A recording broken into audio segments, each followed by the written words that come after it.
Hello and welcome to the Learning Experience Operations Show. My name is Jason Gorman. I am joined today by my good friend and partner, James Altman, for another wonderful episode of this podcast. How you doing, James? Good. How are you? Happy 2026. Yeah, we are recording this on January 6th. So somehow we're already 6 days into the year. And so you and I had a good chance to get to actually spend some real time together. We live in different places, but we had a little road trip at the end of 2025. I feel like you don't hear that a lot these days, right? I don't know. I'm sure like families go on road trips. Maybe just you don't hear like two dudes that own a business say like we had an epic road trip. It But we was an did. epic road It trip. was fantastic. It was fantastic. From upstate New York all the way to Chicago, Evanston, past Chicago. We blew through Chicago like it didn't even matter, and we ended up in Evanston, Illinois. It was awesome. That's right. Yeah, that's exactly right. And it was fantastic. It was great. At one level, just to hang out for all that time. And we also thought of and used that time as a time to think about this year that we're in now, 2026. Kind of revisit 2025, what worked, what we want to keep doing, what we want to stop doing, what we want to tweak, and kind of set our plans out for this year. And I don't know, what did we land on? What are our plans for this year? Do you remember? Any idea? Yeah, I remember some of it.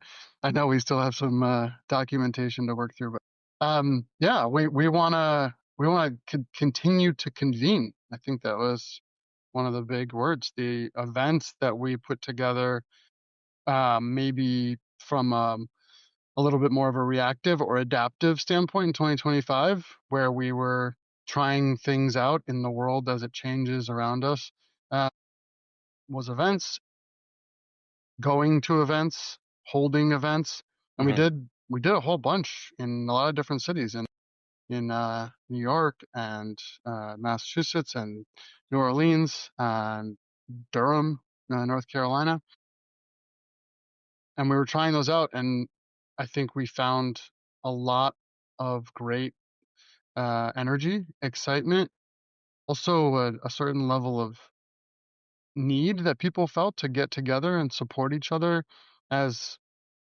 things felt like they're changing under our feet and all around us. So let's do more. We said let's do more of that. Let's get people together and provide maybe a little bit more structured opportunities for people to learn, develop, support within our industry.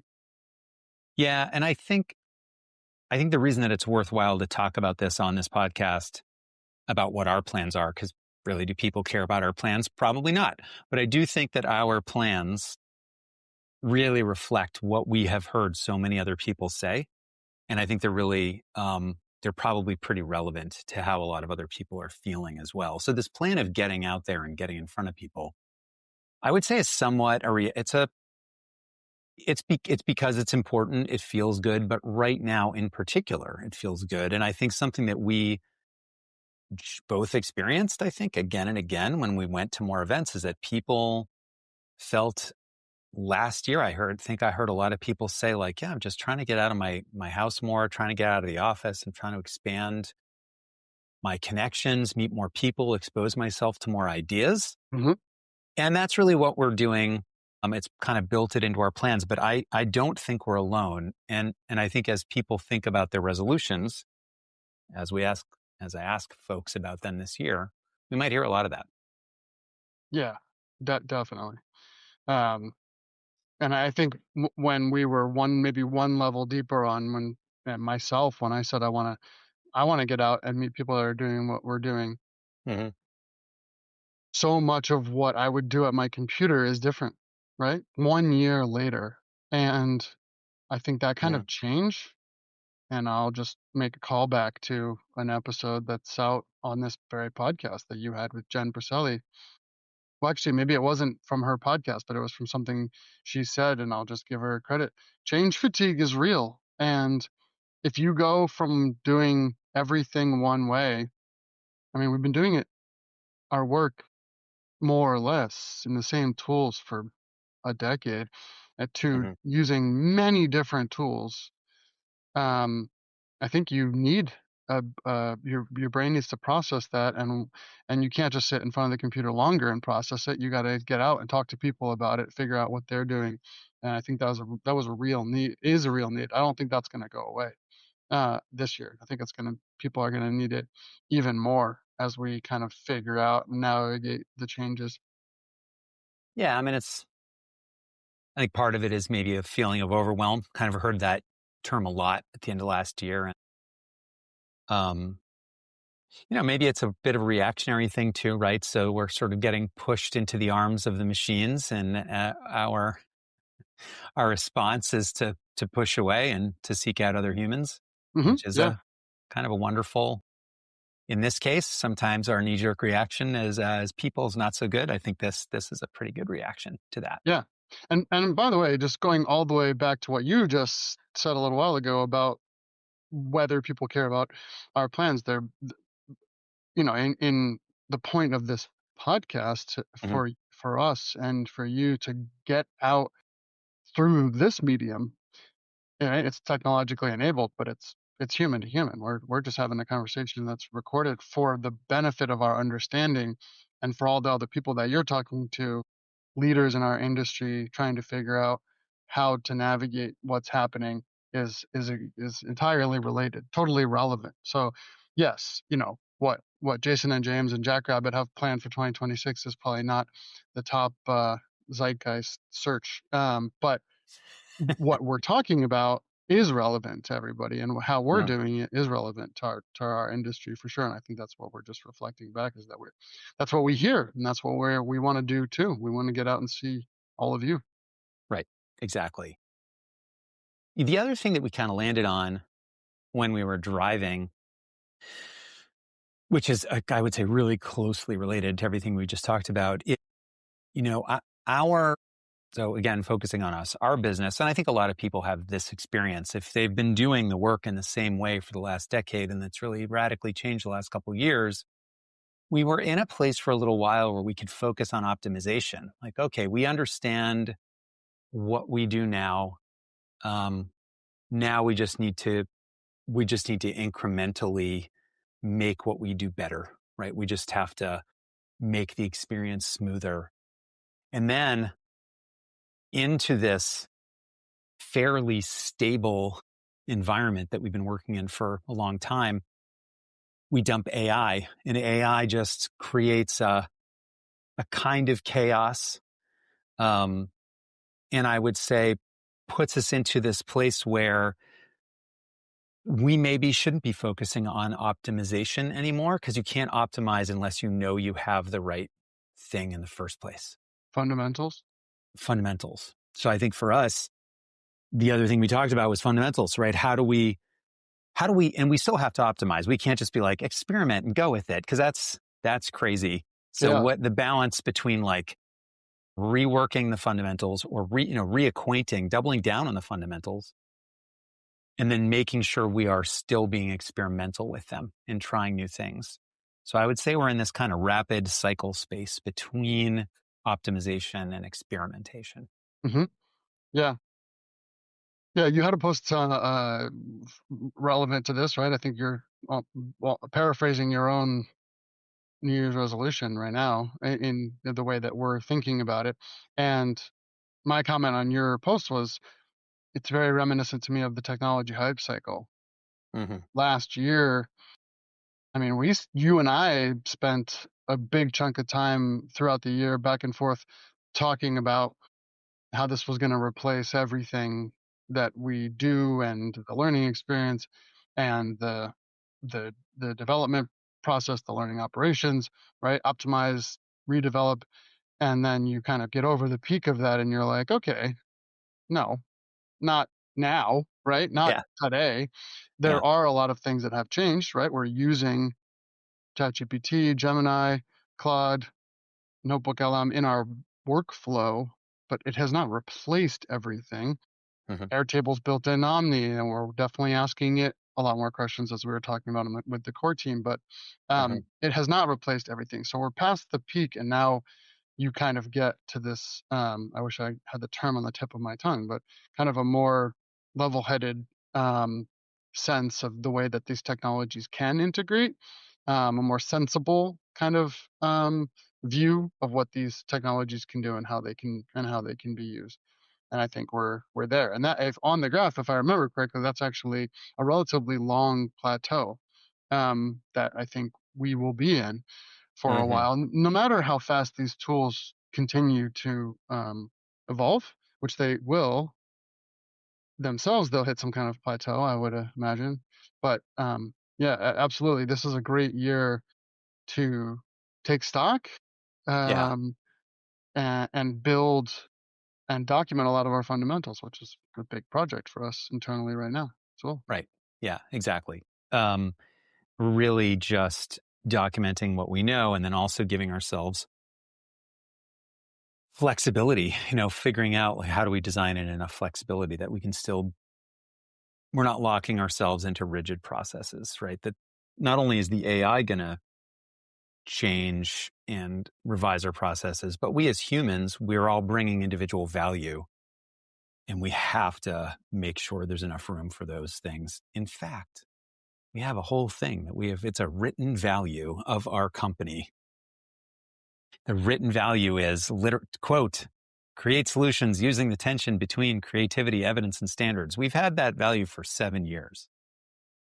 I think it is as more true now than it has ever been before. I think it's incredibly important. Um, in the cycle that you're talking about, the hype cycle, right? I tried to pull it up here while you're talking about it. The Gartner hype cycle. Yeah, Gartner hype cycle. Yep. Yeah. So the far left is the technology trigger, and then it just shoots up like a rocket. And then the second stage is the peak of inflated expectations. So we've all been there. We've sort of had, I know it's really funny and yeah, fun to think about previous peaks. yeah, Like, do you remember the blog peak of the hype totally. cycle? Like, blogs Yes. were going to change the world. And yeah, there's been a lot of blogs. And I remember Yeah. before that, because the other thing during that peak, this is like the hype cycle of early adopters. Like, there's definitely a segment and everybody goes through it, much like change cycles are not the same thing. But being technologists and using a lot of these tools early on, I remember talking to somebody and they were like, blogs are dumb, what's the Hmm. point of blogs? But now it's like most of what we might read, if it's not kind of official news, is generally in the form of some kind of blog. It's really funny. Definitely. So it has changed a lot, but also like not that much, in the Right. end. Yeah, Right. it's funny. Uh, so that's followed by the trough of disillusionment, which is kind of what you described. Maybe we felt a little bit of at periods last year. Yeah, definitely. Yeah. Yeah, there was, Yeah. I mean, I think there's, to say that it's, because it goes way up and way down, to say that it's super linear is probably not all that Yeah. true either. You cycle back through like a lot of processes. They're not quite fully linear, a little bit more iterative. So I can be disillusioned regularly, but um, definitely at some, at certain points we were feeling that last year. Hmm. But I feel quite level-headed. But I can, just as of what I was saying, I can also, at these gatherings that we've been having, these events and talking to other people, they're all at different phases, and you can hear those elements quite a bit. Yeah.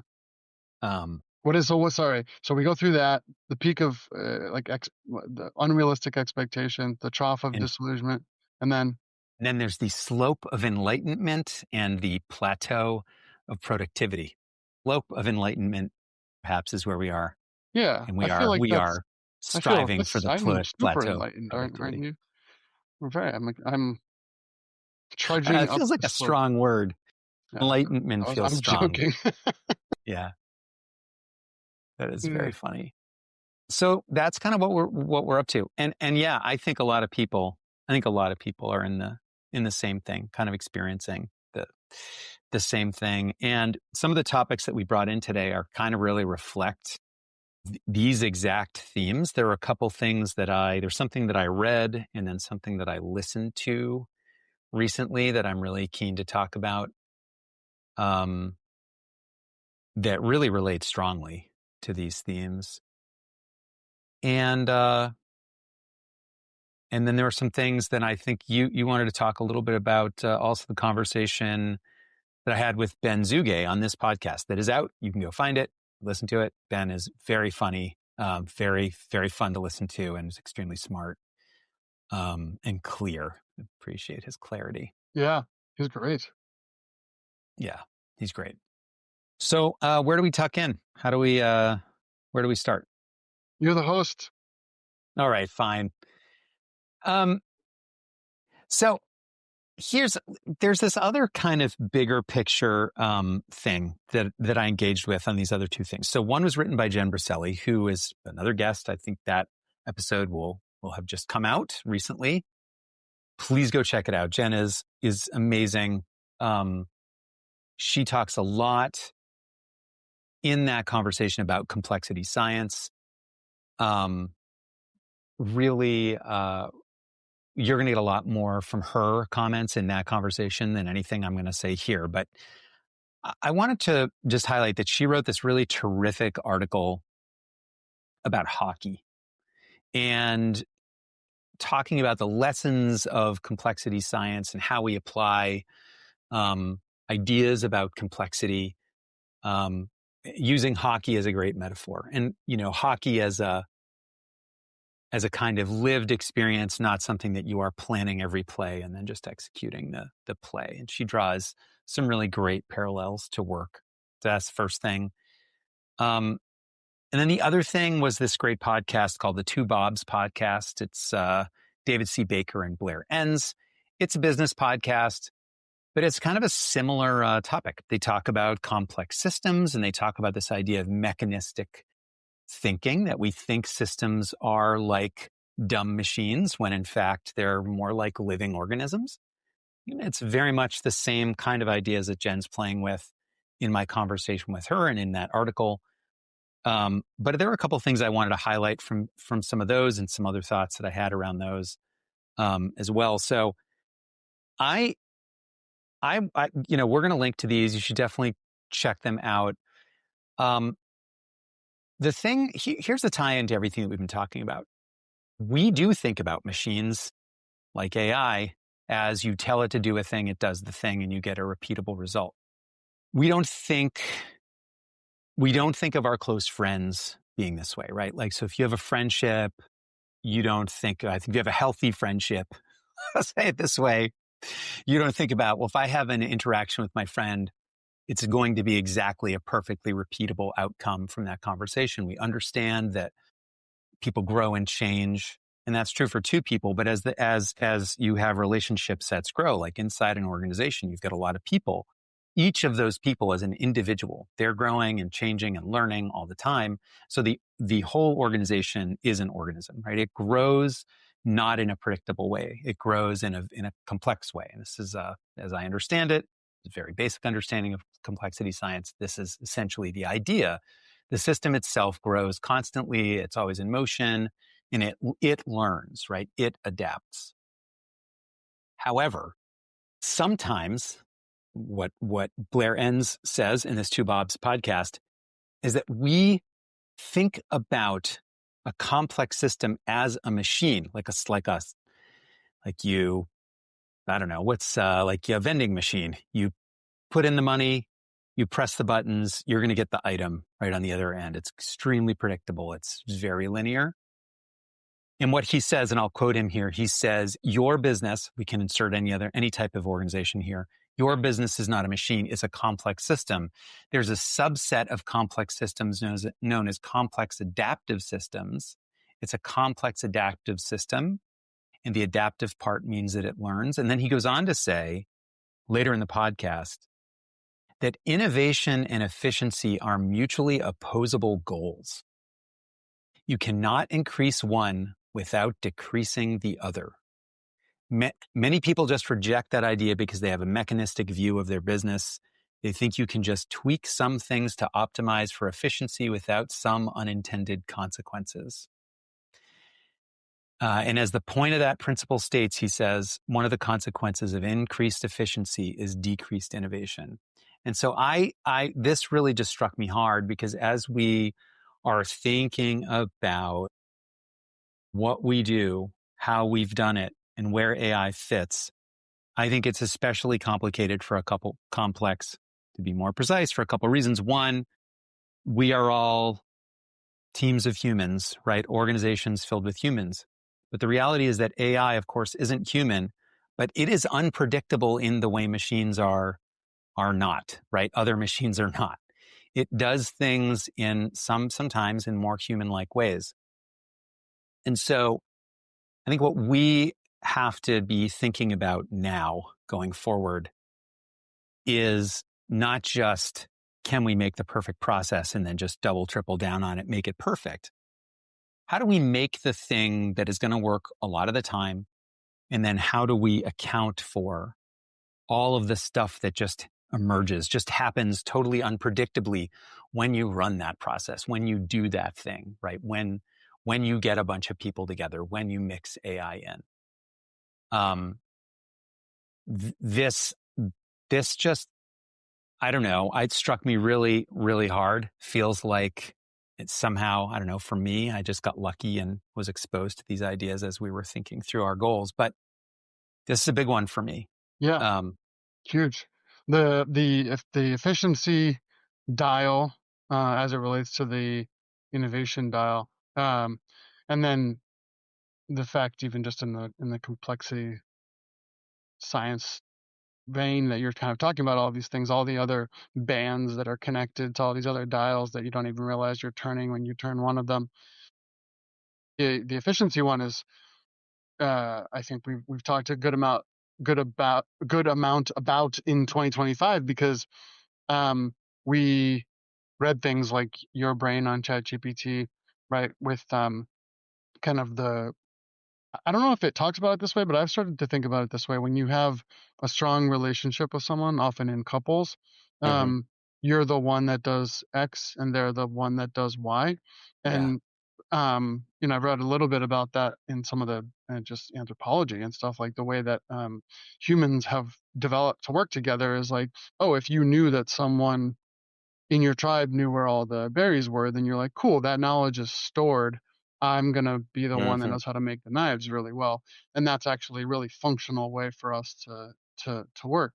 And I began in 2025 to think, oh, ChatGPT is the one that's going to come up with great ideas. And that was like terrible. That was like dangerous and awful, because I would use it as a reflex, and not do what I can do as a human. I'd be like, I don't have to worry about coming up with 25 ways to whether it was 25 ways to cook a turkey or 25 ways to solve a learning design problem. Sometimes you need to think, right? Go Mm-hmm. for a run and think, or walk and think. Mm. So when you talk about increasing efficiency and reducing innovation, I immediately go there, Mm-hmm. which is, well, it'll be really quick. I'll get 25 ideas in 10 seconds. But are they good? Are they the right idea? Am I atrophying my own ability to innovate within the situation? Um, and I know now through practice, it doesn't come up with the outliers. And maybe there will be models and maybe there'll be methods for doing those types of things. But I feel like I felt that exact. I feel like that connection, that band between those two dials of efficiency and innovation were very clear in my own realizations throughout the year, and trying to adopt these tools and figuring out how they would work. So I love the complexity stuff that Jen gets into. And I mean, not only is she one of the smartest people we know, she's also just hilarious. And her deep cuts and references. And man, like I wouldn't love anything more than reading her article about comparing things like this to playing hockey. So, well, definitely go watch that episode if you haven't, with Jen Priscilli, but also just really appreciate the insights there, and trying to unravel a lot of these things in terms of adopting these new tools and thinking about where they will really benefit us and where they don't, and how Right. to play those dials. Um, and also that yeah, I haven't listened to that the Blair Ines podcast, but I'll go listen to that because I think that's really relevant to what we're all experiencing right now. Yeah. And I think for me, when I think about, well, what does this mean? Like in our practice, it doesn't mean that we don't use AI, that we don't use it for ideas. What it does mean, I think, is that we have to be really, really attuned to the living organism that is our relationships, right? The complex organism that is our relationships, that is an organization, that is. So when something happens, when we run a process, that process won't be the same because the people aren't the same. The situation isn't this. We are never going to have exactly the same situation twice, even if the activity seems similar. So if you've written a learning objective, it's a great example. There's a formula for writing learning objectives. But you cannot write a good learning objective if you do not understand the context of the learner. You cannot write a good learning objective if you do not understand the context of their performance. And this is about understanding those things, applying your judgment about what the world needs right now, right? Not just some mechanistic, like, what's the formula? We're going to fill this in like a Mad Lib. No, it's we are going to sense what is needed.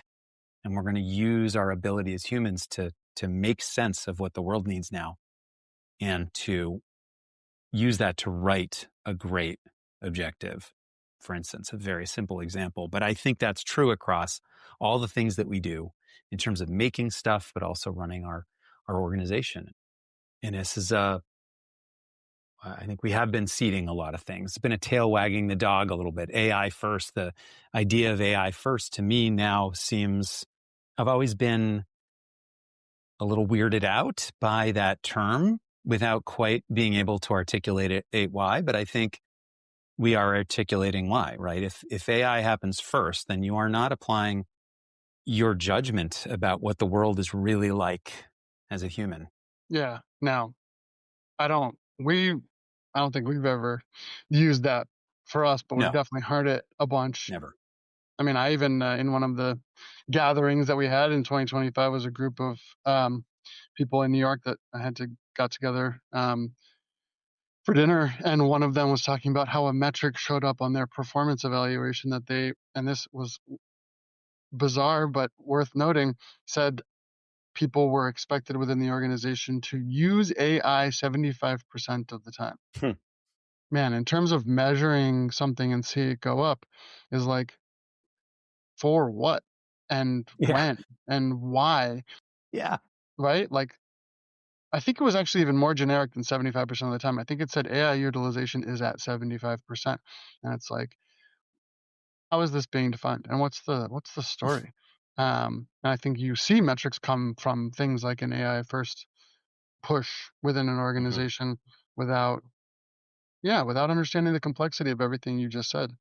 I mean, you talk about the way that people change, and I was just kind of in my head listing all of the other factors, right? And it's like, if it was really cold in the room that of Yeah. the person that you're talking to, you might get a very different answers because they might not be so long-winded, right? Like just the not to mention the fight they might have had with their roommate before they got on the call. So it's it's amazing, and it's hard to manage all of those things. It's hard to even think about all of them when you're like, well, I just want to develop a process and get to the end.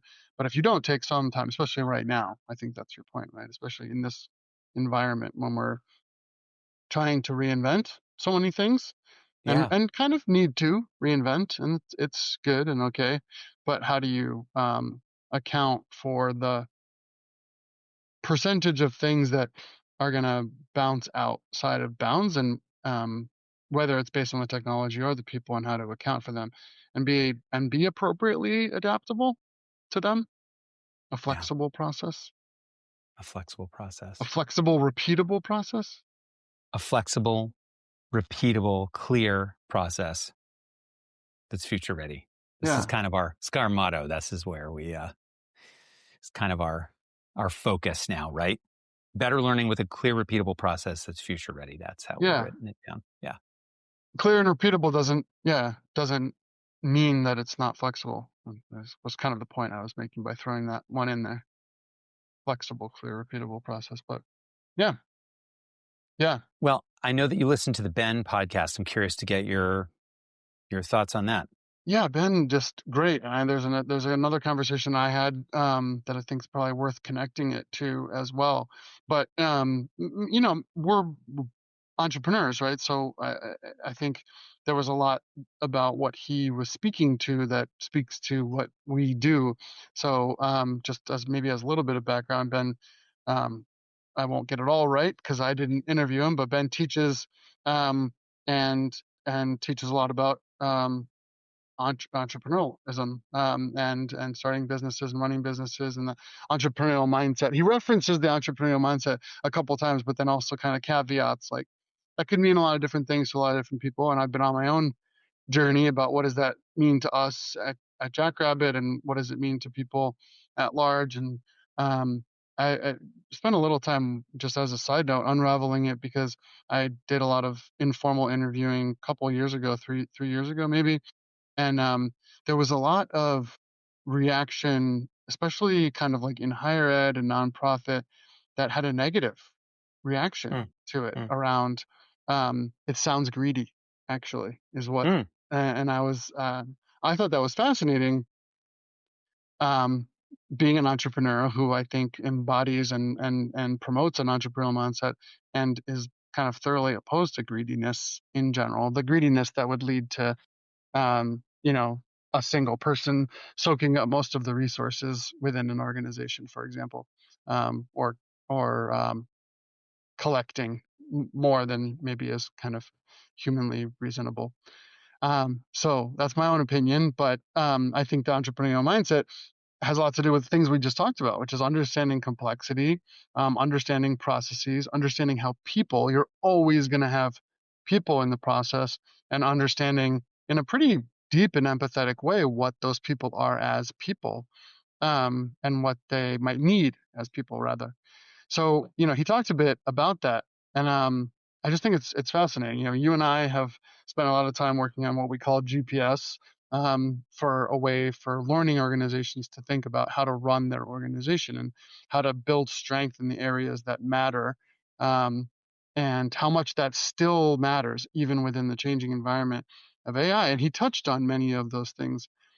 mhm, And I think it's just kind of fascinating because when we talk about GPS, you've had this very similar experience. When you talk about GPS and kind of go through the categories, things like the technology that you need to use, the people and the roles that people need to be in, and how those roles might interact within a responsibility matrix, and um, and the data, the insights that you might need to get out of these processes, and how you should use that leading metrics in order to kind of make sure that things are working well. Whenever we've talked about it, people are like, well, that doesn't just apply to learning operations, right? That's kind of just applies to the way you run an organization.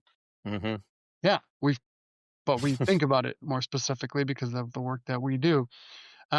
And he was kind of expounding on that and riffing on various elements within those areas, and very kind of intuitively around the people. And one of the particular themes that you guys discussed on that podcast that he had a great way of just talking about was formative assessment, right? Which we talk about all the time in our work, and we employ formative assessment in all the projects that we develop for our clients and partners. And he was kind of talking about it within the classroom, but also a bit within an organization, the way that people form through formative assessment their understanding of topics and concepts and processes, um, and how he likes to start and run classes in a very workshop minded way, where from the beginning, as opposed to saying, hey, we're going to talk about um, data and insights today, he says, what are data and insights? Like mhm, right from the beginning, right? Like what do we know? What's this room know about data and insights? And then why do they matter? And I loved him kind of just um, acting out a little bit of the ways that he teach he teaches, and thinking about how useful that is in management and in facilitation of internal teams. It kind of made me start to think about how this year, how we're already introducing a pattern of internal hackathons. And yeah, when I say that, when we don't code kind of hardcore coding the way that a hackathon might generally be presented, but in the creation of our own institutional knowledge.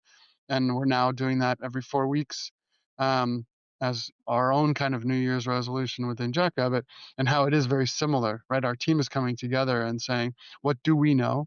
How do we understand it? How do we understand it together as a complex group, complex system ourselves? And then Yeah. how do we put it down in a way that's going to make it usable and flexible as Hmm. technologies around it adapt?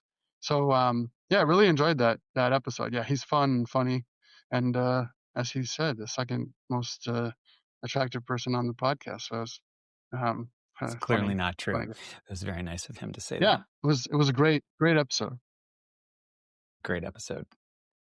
Um, is there anything else that you brought in today? I did, yeah, I did wanted to make a connection. So this is not an episode, but a conversation that I had, and I don't think Mike will mind me mentioning. But I met Mike, the founder of a company called BE Camp, Hmm. um, and it's basically the reason it's relevant is he's going right now in person in the Northeast to colleges and universities, top colleges and universities, and he's specifically going to liberal arts students and teaching business. Mm, Basically, he's teaching these short boot camps on business practices, entrepreneurial mindset, and really functional stuff, P&L type stuff, and and it's fitting quite a need. He's seeing, as we would say, kind of a strong product market fit, right? That these students really do understand that even though they might be getting actually even a degree in finance, right? It might be actually a liberal arts finance degree.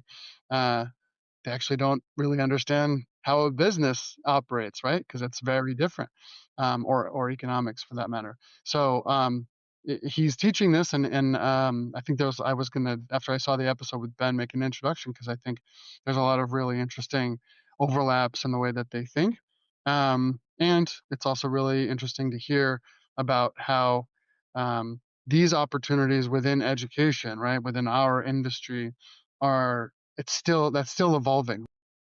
That seems like, man, couldn't that have happened a long time ago? Like that hmm. I got a liberal arts education, right? Now I'm a businessman, right? We're running a small business. And I had to learn what a P&L is on the job at Yeah. 45 years old. Yeah. Maybe, maybe that would have been something for me to learn before then, right? And I think it's great to hear the excitement of these schools saying, yes, we hear our students, Mm, our learners, mm. they already understand that that will be more important, whether or not they start their own business, right? Because they will be part of a functioning business. And it's interesting how many of us work in businesses and don't actually understand the function of the business. Well, I mean, I'm right with you. I didn't either until I really started doing this. A little bit. I mean, I had been exposed to some business stuff in former roles, um, but didn't understand the full landscape. And I don't know about you, but for me, just to kind of tie it back to what we were talking about before, I think the way that I had thought about business when I was much younger was that business is very rule based, kind of boring, stuffy, like pretty mechanistic, pretty mechanistic. I think I had that idea, but my experience of what we do is almost purely creative. There are ways to do things, and there are definitely ways that we want to go about our work that are better than other ways. But there's no perfect way, and certainly nobody has a formula that is going to work perfectly for what we do. And I would say the thing I have enjoyed the most about running the business is the creative aspect of it. And nobody ever suggested to me that running a business is a creative activity ever. And it never occurred to me that it was. And it's been a weird and unexpected discovery. Yeah. I mean, it's funny because I feel like I did understand that you would solve problems a lot, right? Hmm. But the framing of that as a creative exercise, right? Sometimes the problem that I think we're solving as business owners is not even defined. You don't know what the problem is. And if that's not a creative exercise, I don't know what is, right? It's like the definition of a blank canvas. Like you're like, what am I trying to solve? And by trying to figure that out, you have to bring a kind of a plethora of ideas. You have to bring possibilities. You have to bring the complexity that we talked about already. So yeah, I love that. It's also really interesting for me to think back about these interviews that I talked about with people around the entrepreneurial mindset, and for them to say it's greedy, because entrepreneurism, I did not have this kind of connotation around greed Sure. that I elicited from people or heard from people or collected. But I did around business in general, right? Yeah, It was like, well, you sure. start a business so you can crush everyone and squeeze profits, right? That's kind of like that's why you would do it. And that, like, growing up, that's kind of what I would have thought. Yeah. And man, it just so does not have to be that, and is almost never that, except for the examples that we hear about probably most often in the news, right? Like, I don't know how accurate this is today, but I have heard, right? Small businesses are actually the majority of people are employed by small businesses. In almost all those cases, it is not that exercise. They operate very much as caring for the people that work there and understand them as people. And so I don't know. It's an interesting connection, and it's wonderful to hear about people like Ben and Mike that are out teaching this in a way that might have people that are in their 50s like us now that didn't have the same experience, that might be able to say, no, no, I actually, in my undergrad or outside of that, understood this from a different perspective, which is awesome. Yeah, definitely. And just to kind of tie it back to what we were talking about before, it is not a like you set it and forget it. You don't figure it out, and then it's like you figure it out, and then 6 months later you're like, I figured it out, but now that answer no longer is the answer, right? It's something else. I'm going to read one more. I'm going to read a quote from Jen's article, because I don't think I quoted that article yet, but she says, um, the implication for leadership is less about developing one's ability to tolerate uncertainty or read a system holistically.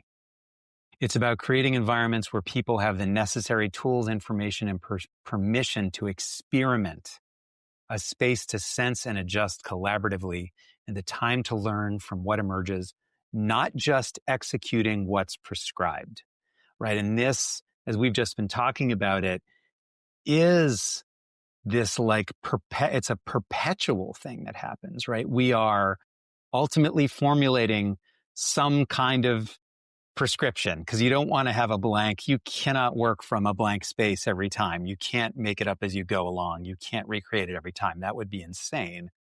On the other hand, you can't just run the same thing over and over again as though the world is not changing constantly. Yeah, fluidly, right? She uses the word fluid quite a bit. And watching hockey makes a lot of sense, makes a very clear comparison to like running a play in football, stop and start, right? And the playbooks, the many, many plays, and I don't know almost anything about playbook, but not about football playbook. I do understand that there's a stack of plays, right? And you announce what that play is going to be, and you run that play for within that context.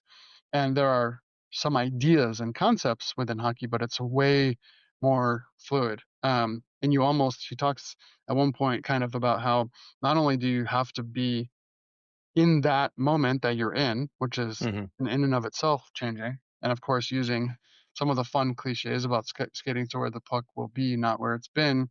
But then you also, while you're playing, have to see from above, like, because if you don't have an understanding. And that's true for lots of different Yeah. sports, but I love that fluid dynamics aspect of it, which is like you have to be predictive, and understanding what those things, where things will be happening in the very soon future. It's great, great analogy. Fun It article. is. And the like, I don't know, for me, it feels like there's this emotional thing that has to be mastered for anybody who's doing the work that we do. Like if you're a learning professional, I would say that all of us now, we have this, because of the rate of change is just increasing and increasing every day.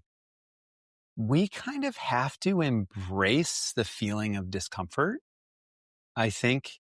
I think that finding a way to handle the fact that we have to now track in a different way, in a more agile way, in a faster way, more factors, things that are emerging and changing in the moment. I think that part of our skill set is going to be just staying in the moment, being able to handle this stuff as it flies at us and as we're sort of seeing it and have to adjust, in the Yeah. middle of what we're doing.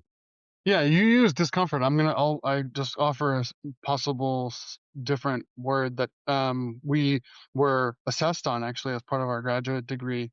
Hmm. And I learned that it is a metric that you can develop, which is comfort with ambiguity as opposed to discomfort. Mm. So being comfortable in a place where the answer is not clear, Hmm. um, and how to navigate that. And there's probably some people that might come to that with a relatively high tolerance, but it's actually something that you can develop. It's actually a part of kind of mindfulness, right? Which is like there there's a lot of things that might make things feel concrete, and all of that's really an illusion, right? Like Hmm. because nothing is permanent, even though things can feel permanent. So the comfort with ambiguity, I think, right now is, I mean, that is for sure a version of what jobs will hire for, right?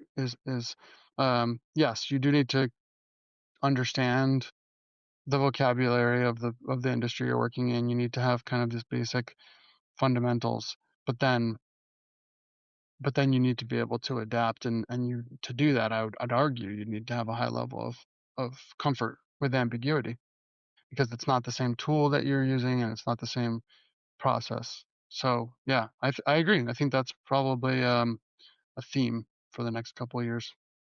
Next couple of years. All right. We're already mapping well into 2027 here on January 6th of 2026.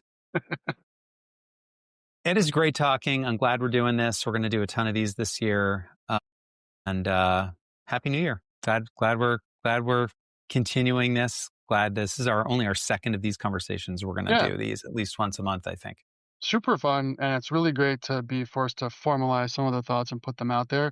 And I'm just gonna invite everyone that's watching, if you're watching, um, to join the conversation.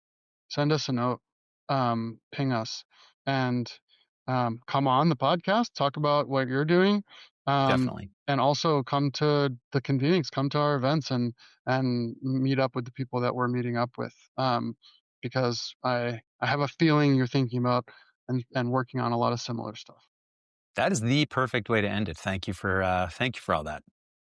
Yeah, thanks for having me. Yeah, sure. No problem. Great chatting with you, I'll James. invite myself back soon. All right. See ya. All right. Bye. Thank you for listening, and a huge thanks to our guest today. If you enjoyed this episode, please like, subscribe, and share it with your friends and colleagues. I'm Jason Gorman. I'm the founder and CEO of Jackrabbit Learning Experience, where we help organizations of all kinds make learning better through a clear, repeatable process that is future ready. If any of this resonates with you, just keep tuning in, and please join the community we're building. I'm looking forward to seeing you next time. Bye.